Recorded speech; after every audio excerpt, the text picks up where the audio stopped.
नमस्कार, मैं सत्येंद्र कुमार और आज बात करेंगे प्रधानमंत्री की इस चुनाव की तीसरी रैली थी बिहार में।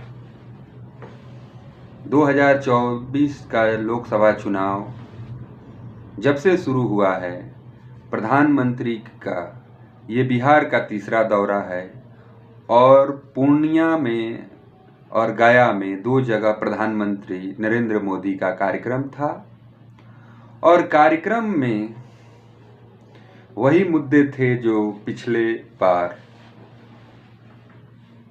के 2 सभाओं में मुद्दे थे। हालांकि कुछ मुद्दों को प्रधानमंत्री ने जोड़ा है, सनातनी है, राम मंदिर है और गरीबों को फ्री का राशन है जो वो मिलता रहेगा। इसकी गारंटी प्रधानमंत्री ने आज पूर्णिया और गया के रैली में दी। तो चलिए आज सिलसिलेवार तरीके से बात करते हैं कि प्रधानमंत्री ने किन मुद्दों पर फोकस ज़्यादा किया है और 10 साल के अपने कामों को न गिनाते हुए बल्कि नए नए वादे जनता से किया जा रहा है प्रधानमंत्री के द्वारा। तो क्या था? आज यानी कि 16 अप्रैल 2024 को प्रधानमंत्री का गया और पूर्णिया में दो जगह कार्यक्रम था। पूर्णिया में जदयू कोटे से संतोष कुशवाहा मैदान में है, जबकि गया से जीतन राम मांझी जी हैं जो हम पार्टी से हैं और वो अपने पार्टी से खुद ही उम्मीदवार हैं वहाँ से। पूर्णिया में जो महागठबंधन के तरफ से उम्मीदवार हैं वो बीमा भारती हैं और निर्दलीय पप्पू यादव मैदान में ताल ठोक रहे हैं। अब देखना है कि प्रधानमंत्री के रैली का कितना इफेक्ट रहता है इस दोनों सीटों पर। पूर्णिया में 26 अप्रैल को वोट डाले जाएंगे। तो पूर्णिया के बारे में बात करते हैं कि पूर्णिया के जनसभा में प्रधानमंत्री ने क्या कहा। वंचित शोषित वर्ग प्रधानमंत्री की पहली प्राथमिकता है। बिहार को पिछड़ा कह के जो केंद्र में पहले सरकारें थी वो छोड़ देती थी, सरकार बिहार को आगे बढ़ा रही है, ये प्रधानमंत्री का कहना है। एनडीए सरकार ने सीमांचल की दशा बदलने के लिए आकांक्षी जिला और आकांक्षी ब्लॉक योजना शुरू की है। बिहार और पूर्णिया के लोग समर्थवान हैं। जूट की एमएसपी प्रधानमंत्री ने बढ़ाई है, दुगनी की है। प्रधानमंत्री ने ये भाषण में अपने बात रखी। एनडीए सरकार सुपर फूड के रूप में जो है वहाँ के मखाना को प्रमोट करती है और उसके लिए कितने प्रोत्साहन राशि दी है या मखाना के उपज को और बढ़ाने के लिए क्या क्या किए है, इस पर प्रधानमंत्री ने कुछ नहीं कहा, लेकिन इतना जरूर कहा कि हमने मखाना के प्रमोट करने के लिए चाहे G20 सम्मेलन हो वहाँ पर या हम विदेश के मंचों पर भी जाके मखाना की बात उठाते हैं। उन्होंने फ्री राशन मिलने के भी वादा किए कि जितने भी गरीब पिछड़े हैं उनको फ्री राशन मिलता रहेगा। जो भी गरीब कल्याण की जो योजनाएं हैं उसमें कोई कटौती नहीं की जाएगी। हालांकि उन्होंने कभी भी रोजगार पर कुछ नहीं बोला। दोनों सभा में युवाओं को रोजगार मिलना चाहिए या नहीं मिलना चाहिए, हमारी सरकार ने कितने युवाओं को रोजगार दिया, महंगाई कितना बढ़ा है, या जो उज्ज्वला योजना का बार बार प्रधानमंत्री जी कहते थे कि उज्ज्वला योजना सबको गरीब को खाना बनाने के लिए माँ बहनों को हमने दिया है।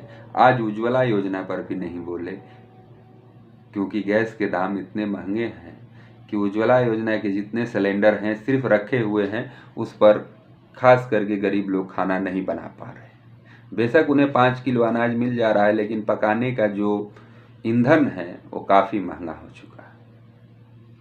उसके बाद उन्होंने कहा कि 400 पार क्यों जनता देना चाहती है कि देश से भ्रष्टाचार मिटाने के लिए, देश से जो संविधान के साथ खिलवाड़ करने वाले लोग हैं उनको सजा देने के लिए, या एनडीए को जिताने के लिए देश की जनता 400 पार करने वाली है। यहाँ तक उन्होंने कहा कि संविधान बनाने में 90% सनातनी थे, यानी वहाँ भी इशारा था कि सनातन हिंदू मुस्लिम पर इस चुनाव को डाइवर्ट किया जाए। इस भाषण को सुनने से आपको लगेगा, लेकिन एक बार भाषण सुन लें तो आपको खुद समझ में आएगा कि प्रधानमंत्री जी इस चुनाव को कहाँ ले जाना चाहते हैं। दूसरा, उन्होंने कहा कि जो रामनवमी का त्यौहार आने वाला है और आज राम मंदिर का पूरे देश नहीं दुनिया में लोग गुणगान कर रहे हैं, उसके बाद उन्होंने कहा कि 370 के मुद्दे पर भी उन्होंने बात रखी कि विपक्ष कहता था, खास करके विपक्ष को घमंडिया के नाम से संबोधन कर रहे थे कि घमंडिया सरकार है। वो कहती थी कि आप 370 हटाएंगे तो वहाँ पर कश्मीर जलने लगेगा, लेकिन हमने देखो 370 हटा दिया। तो ये तमाम तरह के मुद्दे थे जो प्रधानमंत्री द्वारा उठाया गया था, लेकिन इसमें कहीं भी रोजगार की, कहीं भी महंगाई की, कहीं भी बिहार को विशेष राज्य की दर्जा की, या जो पिछले इलेक्शन में उन्होंने कहा था कि हम 1 लाख से ज़्यादा रुपया, 1 लाख करोड़ से ज़्यादा रुपया हम बिहार को विशेष पैकेज देंगे, उसका क्या पता हुआ अभी तक, उस पर उन्होंने कुछ खास नहीं कहा। दूसरी बात, उन्होंने जो रैली में उपस्थित कार्यकर्ता थे या जो भी सपोर्टर थे उनसे ये वादा किया कि हम 2047 तक भारत को विकसित राज्य बनाएंगे।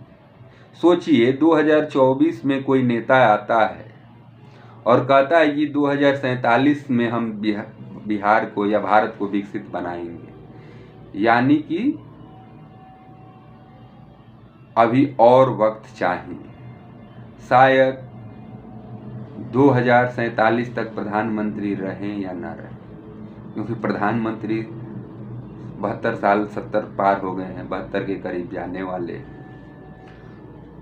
अभी 24 चल रहा है, यानी कि अभी 23 वर्ष का टारगेट सेट कर रहे हैं। 10 साल से सत्ता में हैं और 23 साल और चाहिए। मतलब कहने का मतलब है कि वही है जो माँ लोरी गांव में सुनाती थी, खास करके गरीब माँ जिसके यहाँ दूध दही की कमी होती थी, बच्चों को पिलाने के लिए कुछ होता नहीं था, तो कहती थी कि चंदा मामा आरे आओ पारे आओ, और बाबू के मुंह में ऐसे करके अंगुली अपना डाल देती थी। तो बच्चा समझता था कि माँ दूध दे रही है और बच्चा वो अंगुली पी कर सो जाता था। उसी तरह कुछ सरकार कर रही है हिंदुस्तान के आवाम के साथ, जनता के साथ। आप 14 में आते हैं, 100 दिन में कहते हैं महंगाई कम कर देंगे, काला धन खत्म कर देंगे, विदेशों से जो ब्लैक मनी है स्विस बैंक में उसको लाएंगे, 2 करोड़ लोगों को रोजगार देंगे, डीजल पेट्रोल का दाम कम करेंगे, और 2024 में ये सारे मुद्दे खत्म हो जाते हैं और फिर 47 में सपने दिखाया जाने लगता है। किसी युवा को रोजगार की बात नहीं होती है, किसी महंगाई की बात नहीं होती है, सिर्फ बात होती है तो परिवार, भ्रष्टाचार और संविधान सनातनियों के द्वारा बनाया गया है। तो सोचिए कि ये मुद्दे कहाँ जा रहे हैं। आपके मुद्दे क्या हैं? क्या आप सिर्फ किसी पार्टी को हराने के लिए वोट दे रहे हैं और किसी पार्टी को जिताने के लिए दे रहे हैं, कि आप अपने स्थिति को बदलने के लिए दे रहे हैं? तो इस इलेक्शन में तय आपको करना है कि आप वोट किसके लिए दे रहे हैं।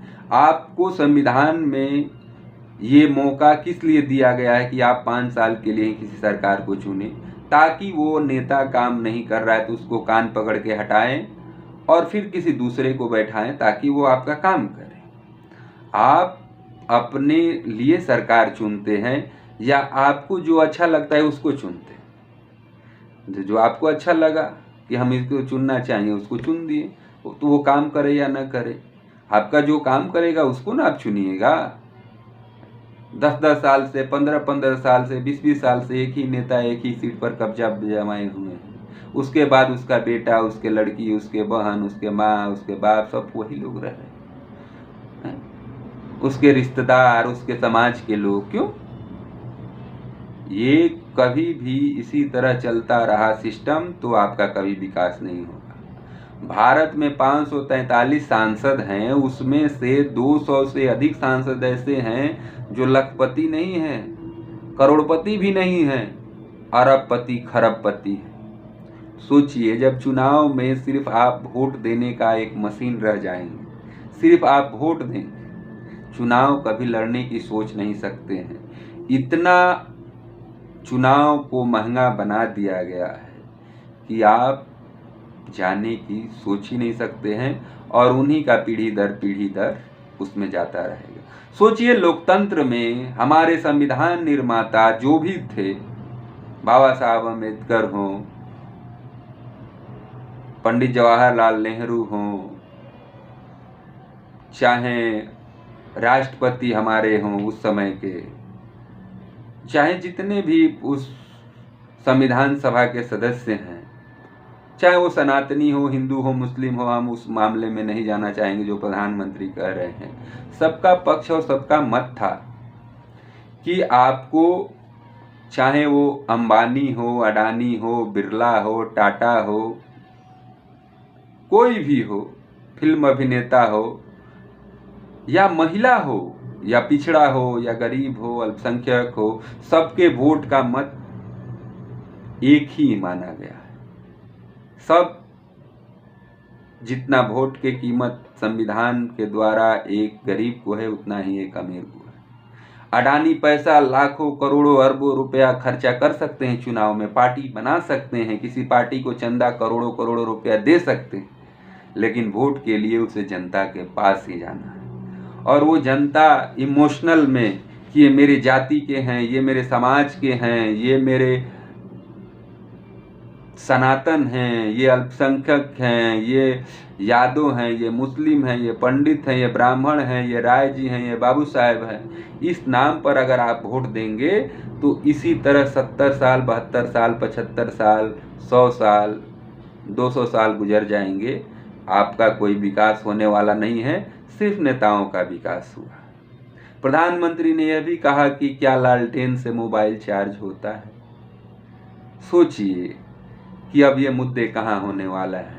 वहीं पर बिहार के नेता प्रतिपक्ष तेजस्वी यादव ने कहा कि क्या बताइए कि वो कमल के फूल जो कीचड़ में खिलता है, उससे मोबाइल रिचार्ज होता है या मोबाइल चार्ज होता है? तो ये अब मुद्दा होने वाले हैं 2024 के इलेक्शन में।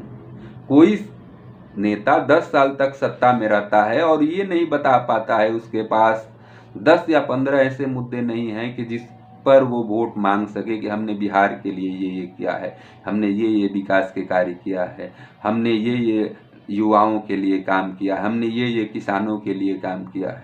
ये कोई मुद्दे नहीं। और आप एक और मौका मांग रहे हैं। वहीं पर देश के जो सेना है उसके लिए आप 4 साल की नौकरी बना रहे हैं कि अग्निवीर है? और देश के नेता 10-10 साल, 20-20 साल, 30-30 साल तक वो प्रधानमंत्री बने रहे, मुख्यमंत्री बने रहे, कैबिनेट मंत्री बने रहे, चाहे स्टेट हो चाहे केंद्र में। तो ये कैसा देश बनाया जा रहा है? तो इसलिए आपको लोकतंत्र में जितना अमीरों का, जितना गरीबों का, जितना रिक्शा चालक का, जितना एरोप्लेन चालक का, जितना वोट का कीमत एक नेता का है, उतना ही एक किसान का, एक गरीब का, एक मजदूर का भी कीमत उतना ही है। तो अपने वोट को पहचाने और वैसे उम्मीदवार को चुने जिसको आप अपनी जरूरत के, उसके जो क्षेत्र के जितने काम हैं, नली हो, गली हो, स्वास्थ्य सुविधा हो, शिक्षा हो, वो सबको सुधार सकता है, वैसे ही उम्मीदवार को चुने कि आप उसके गला दबा कर भी उसे काम करा सकते हैं। अपने पसंदीदा को ना चुने, क्योंकि वो आपके काम नहीं करेगा, आपके वोट लेकर फिर वो 5 साल तक गायब रहने वाले हैं। बेशक चुनाव में 2 महीने आपको नजर आएंगे, हाथ पैर जोड़ेंगे, उसके बाद आप 5 साल तक उनका हाथ पैर जोड़ेंगे। कैसे एक वीडियो वायरल हो रहा है कि कुछ दिन वो आपके चरणों में, फिर आप उनके चरणों में, तो वही स्थिति होने वाली है।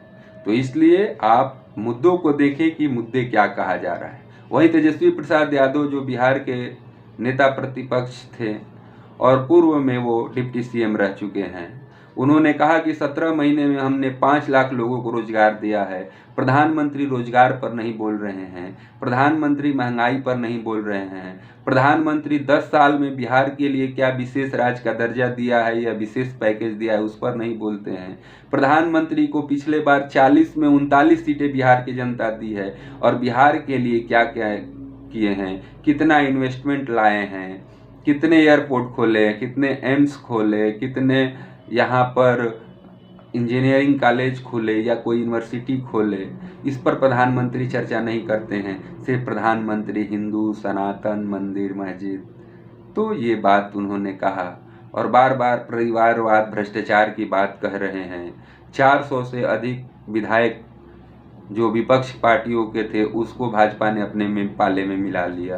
25 से अधिक सांसदों को बीजेपी ने अपने पाले में डाल दिया। ईडी, इनकम टैक्स के छापे मार मार कर विपक्ष के नेताओं को बीजेपी में लाया जा रहा है। ये कैसा भ्रष्टाचार है जो बीजेपी दूर करना चाहती है। ये सारे मुद्दे जो है विपक्ष के नेता तेजस्वी प्रसाद ने उठाए हैं और इस पर आपकी क्या राय है आप कमेंट के माध्यम से जरूर दीजिए। लेकिन मेरा निवेदन है कि आप जिस भी प्रत्याशी को चुनिए, यह आपका अधिकार है, आप वोट किसी को दे सकते हैं, लेकिन वैसे उम्मीदवार को चुनिए कि जिससे आप अपने क्षेत्र का काम करा सकते हैं, क्योंकि फिर आपको मौका 5 साल के बाद मिलने वाला है। तो अपने वोट को कीमत समझे। संविधान में आपको 5 साल के लिए नेताओं को चुनने का प्रावधान क्यों रखा गया है कि 5 साल बाद बदल दीजिए। कोई भी नेता हो उसको बदलिए, दूसरे नेता को लाइए, उसको 5 साल देखिए। एक ही नेता को आप सालों साल से जिता रहे हैं, उसको भी लग रहा है कि हम तो हार ही नहीं रहे भाई, हम तो काम कर नहीं रहे, फिर भी नहीं हार रहे हैं, तो काम करने की क्या जरूरत है जब बिना काम किए ही जीत जाएंगे, धर्म के नाम पे, जाति के नाम पर, क्षेत्र के नाम पर। तो इसलिए अपने उम्मीदवार आप खुद चुनिए और वही उम्मीदवार आपका भविष्य बना सकता है, आपके परिवार का भविष्य बना सकता है, आपके बेटों को भविष्य बना सकता है। तो आज इतना ही, फिर अगले वीडियो में मिलते हैं। तब तक के लिए नमस्कार।